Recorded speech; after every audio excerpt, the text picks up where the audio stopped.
एक घने जंगल में एक हाथी रहता था। वो हाथी बहुत ही मगरूर और घमंडी था। वो जंगल में घूमता, इधर उधर जाता और पेड़ और उसकी शाखें तोड़ डालता।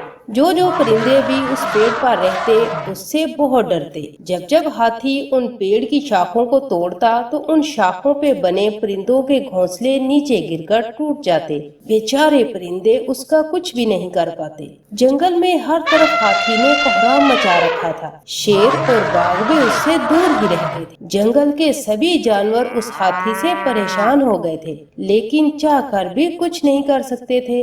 उसी जंगल में एक समझदार होशियार बकरी रहती थी। उस बकरी को उस हाथी के बारे में सब कुछ पता था। बकरी ने उस हाथी को सबक सिखाने की ठान ली। उसने जंगली जानवरों की एक सभा बुलाई और कहा, इस जालिम हाथी का कुछ करना होगा। इसने तो इस जंगल के सभी परिंदों और जानवरों को परेशान करके रखा हुआ है और अब मुझे ही इसका कुछ करना होगा।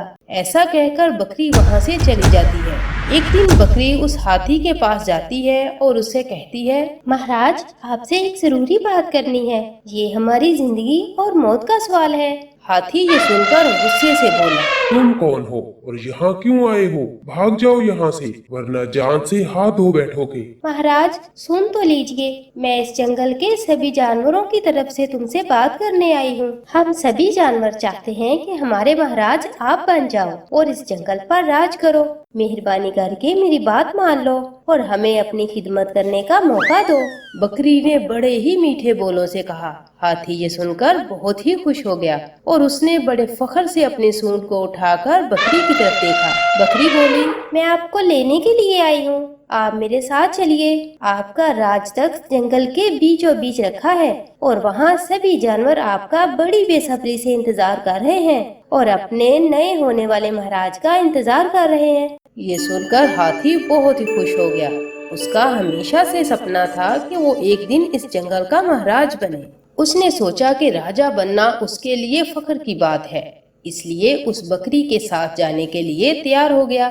चलिए महाराज, सभी जानवर तो आपका इंतजार कर रहे हैं, मेरे पीछे आ जाइए। फिर दोनों जंगल के रास्ते चलने लगे, आगे आगे बकरी और पीछे पीछे हाथी। चलते चलते दोनों जंगल के तालाब के पास आ गए। उस तालाब का पानी पूरी तरह दलदल से भरा पड़ा था।